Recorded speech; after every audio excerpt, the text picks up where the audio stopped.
Hola, bienvenidos. Soy Alejandra Humada y les damos la bienvenida al nuevo ciclo de El Sitio del Suceso, en que, como ustedes pueden ver, tenemos un nuevo set que fue preparado por la talentosísima Laura Donoso, que la vamos a dejar ahí arrobada en las redes sociales para que la sigan. Y también con un nuevo auspiciador, CIO Invest, inversión experta en activos alternativos con alcance global. Sí, aquí estamos nuevamente, me parece muy bien, y contar un poco qué es lo que pretendemos, Ale, esta temporada con el Sitio del Suceso. Bueno, vamos a arrancar en un momento bien especial con las elecciones ahí a la vuelta de la esquina y con temas de seguridad prácticamente en la discusión pública todos los días. Entonces se hace más importante que nunca tener información, despejar mitos de realidades, que cuesta mucho a veces, y enfrentarse a todas las propuestas con un poquitito más de conocimiento.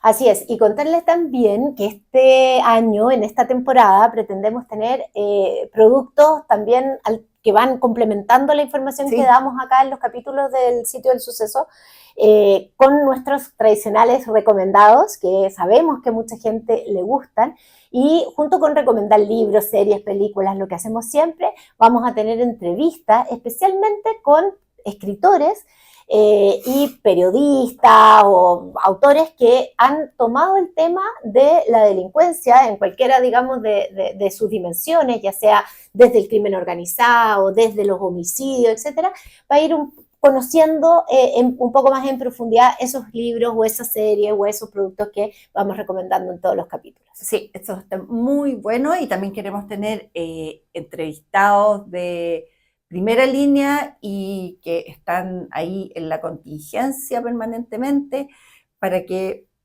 puedan estar aquí aportando un poco más a conversar los temas actuales y todo lo que nos está preocupando en estos días. Y bueno, para empezar esta temporada elegimos un tema que les vamos a comentar con la Fran, que hoy vamos a hablar sobre los homicidios. Yo creo que hay pocas cosas, Fran, que nos han impactado en los últimos tiempos tanto como los homicidios. Sí, porque Chile era un país en donde la tasa de homicidio era bastante baja, donde la modalidad, cómo se cometían los homicidios era también bastante tradicional, entre comillas, respecto a la forma comisiva de estos delitos. Pero primero voy a referir un poco a las cifras, y es importante aquí en nuestra intención de ir formando opinión un capítulo a la vez en el Sitio del Suceso, decir que hasta hace muy poco Chile no tenía una cifra única de homicidios. Cada institución que manejaba datos respecto de los homicidios los medía o los contaba de diferente manera. Sabíamos que teníamos una tasa baja, sobre todo comparado en el contexto latinoamericano, y por eso mismo siempre decíamos estamos tranquilos, porque este es un delito muy violento y que por supuesto preocupa mucho a las personas, pero teníamos una tasa baja. El Ministerio Público, por ejemplo, contaba los homicidios de acuerdo a sus propios registros, juntaba homicidios consumados, ¿verdad?, con tentativas o con homicidios frustrados. Por otro lado, el registro civil también tenía su propia contabilidad de acuerdo a la causa de muerte en las defunciones. El Servicio Médico Legal tenía también la suya, Carabineros y la PDI, al recibir las denuncias, también tenían la propia. Y lo bueno es que hoy en día sí contamos con una iniciativa que reúne a todas estas instituciones, que es el Centro de la Subsecretaría de Prevención del Delito del Ministerio de Seguridad, que es el Observatorio de Homicidios, en donde a través de su centro entregan una cifra consolidada. Y esto es importante porque la métrica sirve para muchas cosas, y sirve principalmente no solo para tener un dato con estándares internacionales, sino que para saber cuántas personas, si sube o baja, sino que también para conocer en qué lugares se están dando más homicidios, en qué lugares en el fondo hay menos homicidios, y por último para desplegar políticas públicas que puedan hacer algo por prevenirlo y por esclarecerlo. Claro, y esto permite también esta unificación que comentaba la Fran, también sirve para despejar duplicidades, casos que se cuentaban 2 veces o que se subestimaban, etcétera. Y nosotros, ¿por qué les estamos contando esto a ustedes? Porque claro, puede parecer una lata metodológica. Entonces, ¿qué me importa cómo se contó, si me pusieron un caderno más, otro más?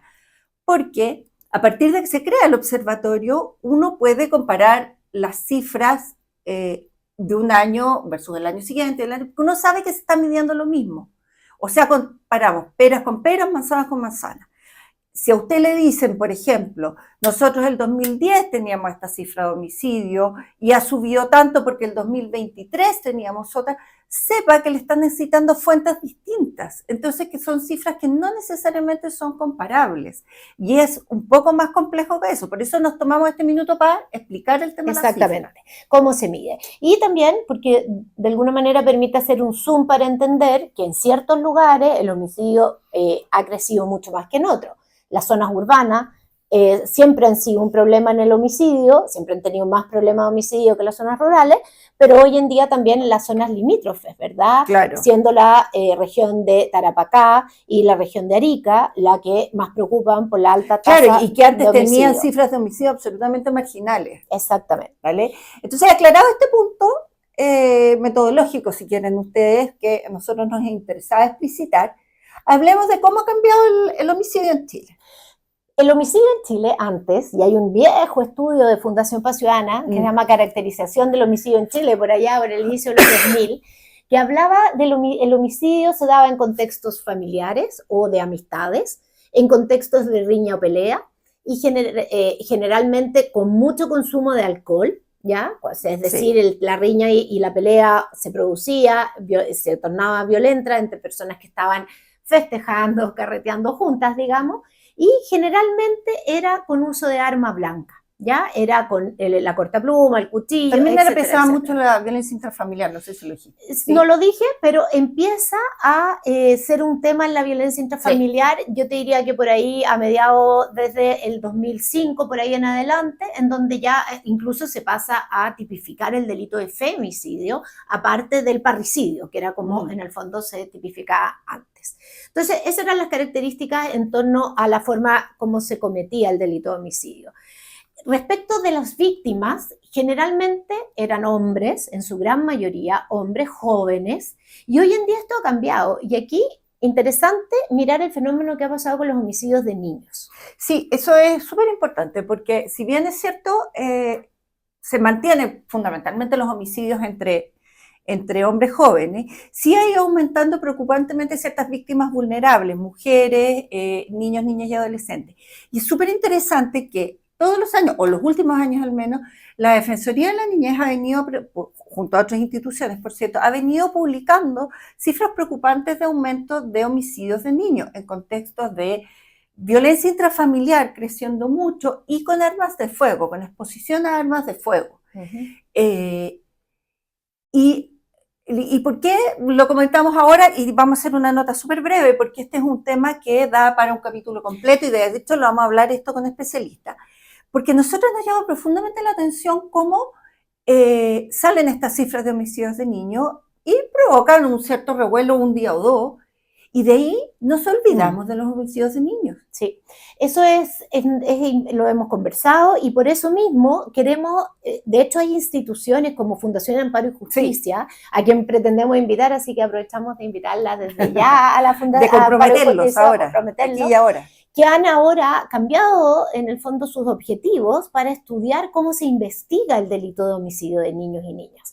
Y eso es importante porque la víctima es especialmente vulnerable y si han aumentado y las cifras están mostrando algo, entonces tenemos que ocuparnos a tiempo desde la investigación para lograr esclarecimiento, condenas ojalá si corresponde y por supuesto mejorar la investigación. Claro, porque en definitiva no es tan sencillo como decir un niño murió por un arma de fuego. Tenemos que pensar que hay niños que están expuestos a manejar armas de fuego, que están en contexto de violencia familiar, puertas adentro, donde se manejan armas de fuego también.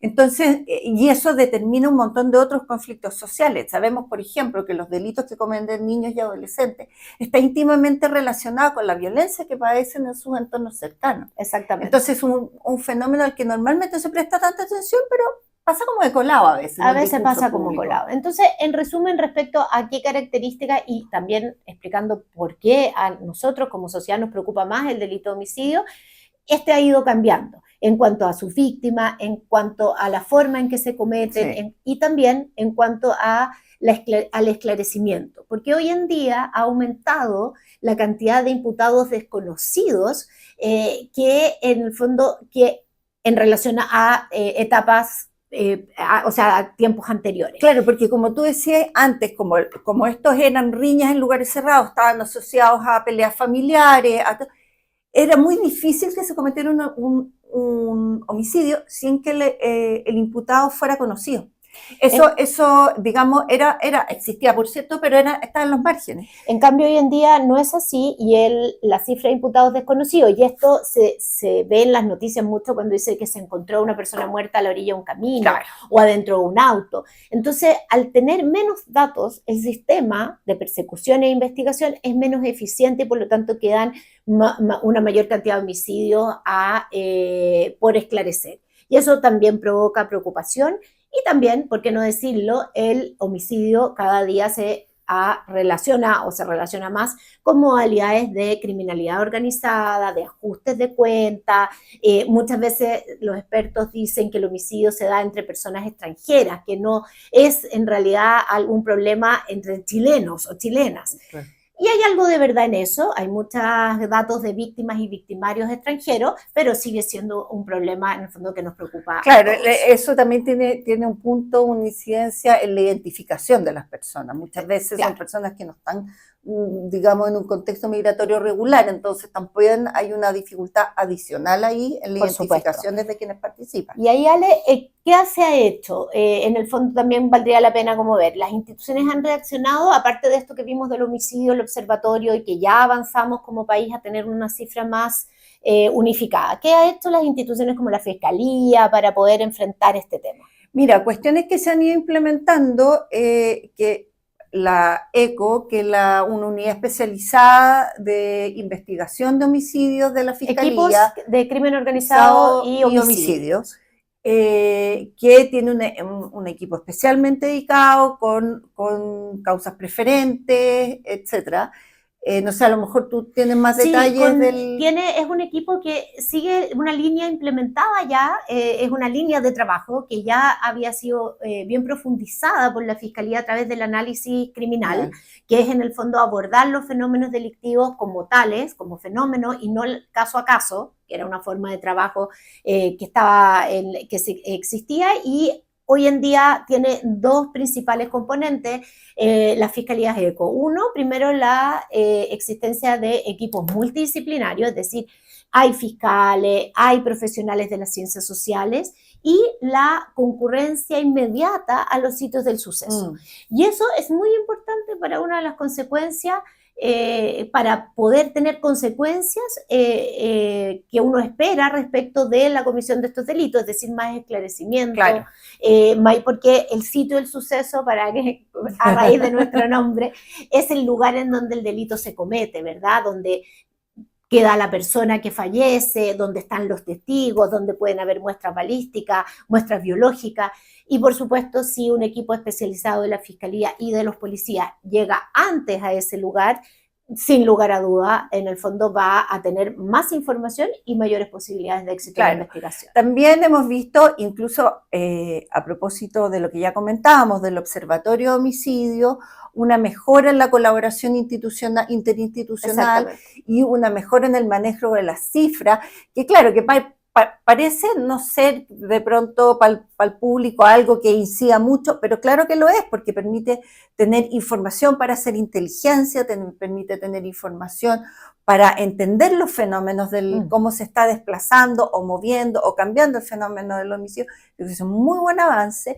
Y también Un ejemplo, Ale, el caso de Curacaví, de la Ah, persona claro. que fallece, lo voy a contar brevemente y tú ahí en el fondo profundizas en los datos. Esto es hace pocas semanas. La semana pasada, de La hecho, yo semana, creo. sí, hace pocos días, una persona que entran a robar a su casa, le roban muchas cosas, digamos, bienes materiales de su domicilio, entre esas cosas las La llaves llave del del auto. auto, y unos días después este grupo de personas que había entrado a la casa vuelve por el auto, se lleva el auto, posteriormente se encuentran de nuevo, ahí hay como un devenir del destino bien fatal, digamos, y atropellan al empresario, al dueño del vehículo y a la víctima en el fondo del robo. Y lo mata. Y lo matan, y fallece. Y por lo tanto ayer se produjo la formalización encuentran a las personas, a los supuestos implicados, y se produce la formalización y la fiscalía va no por cuasi delito de homicidio, sino que va por homicidio directamente. Directamente. Ahora, ¿cuál es la particularidad de este caso? La particularidad es que ocurridos los hechos, la Fiscalía junto a los policías hicieron un trabajo muy exhaustivo de identificación, recopilaron medios de prueba y habían obtenido ya las órdenes de arresto para estas 5 personas, ¿vale? Y teniendo esas órdenes y antes de ejecutarlas, el alcalde de Curacaví recibe un llamado de una vecina, me parece que ya era dirigente y es muy cercana a la gestión de la municipalidad, y le dice que tiene una situación en su casa muy grave y que necesita ayuda.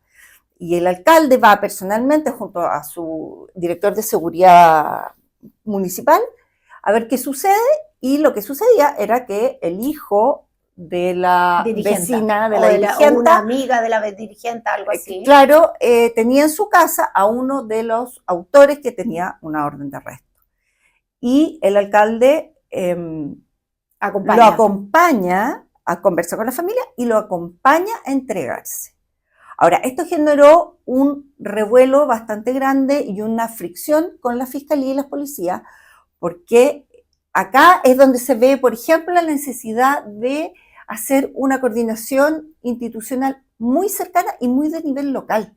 Eso es muy importante, porque una de las cosas que se habían especulado es que el alcalde y su equipo municipal no solo había llevado a la persona a entregarse, sino que además había empadronado testigos, había pedido grabaciones, había hecho un montón de gestiones investigativas de buena fe, como dijo el fiscal, pero que entorpecen y pueden poner en riesgo la efectividad de la investigación. Claro. Entonces, evidentemente se abrió una investigación en contra del alcalde. Yo creo que hay bastante certeza de que él no tuvo una mala intención en esto, pero el no tener el conocimiento adecuado del sistema, no estar coordinado, no tener una gestión local súper detallada, puede frustrar investigaciones en forma catastrófica, digamos. O sea, esta vez salió bien y probablemente el alcalde ayudó, como dice la Ale, de buena fe, a que la persona se entregara y que,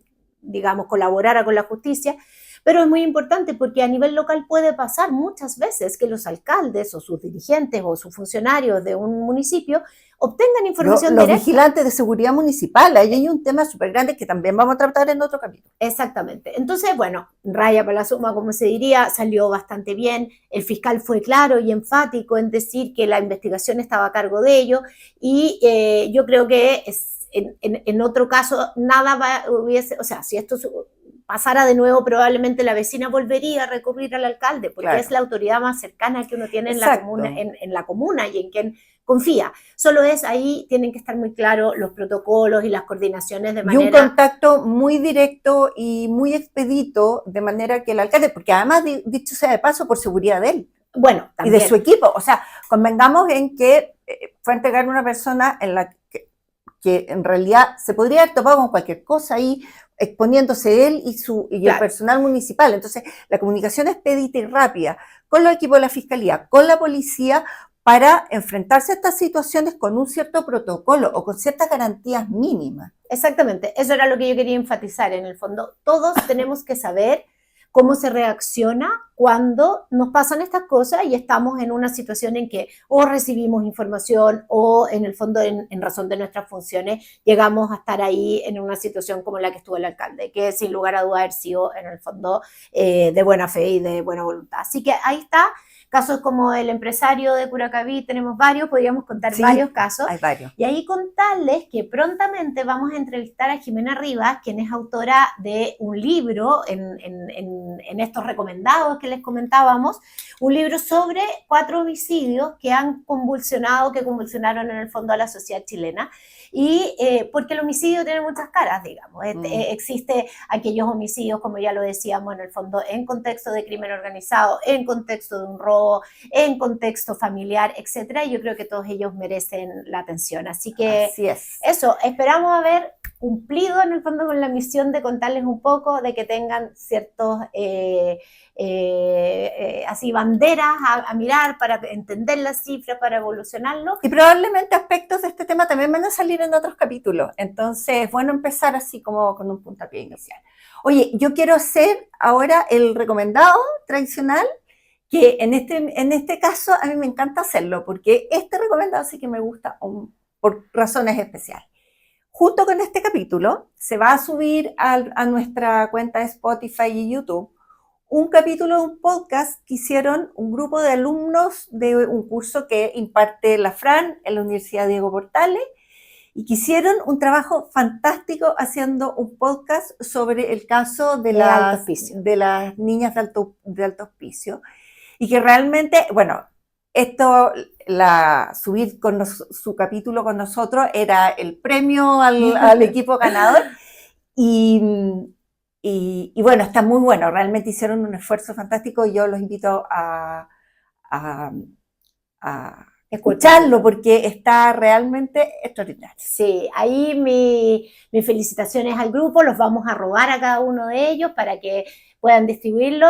Fueron el equipo ganador de un curso que se llama Taller, que es un taller en donde se vive el derecho penal en primera persona, donde invitamos a muchos jueces, defensores, etcétera, y ellos hicieron un trabajo notable con este caso que, bueno, que es un caso que marcó un antes y un después en la justicia chilena, porque el caso de las niñas de alto hospicio hasta el día de hoy se sigue usando para hacer clases y para mostrar en el fondo todo lo mal que puede pasar en una investigación penal. Eso. Bueno, y como siempre los invitamos a seguirnos en nuestro Spotify, en YouTube, y estar atentos a las redes sociales con las novedades que le estamos subiendo ahí para que los vayan viendo y preparando con nosotros. Eso, y nos vemos en el siguiente capítulo del Sitio del Suceso.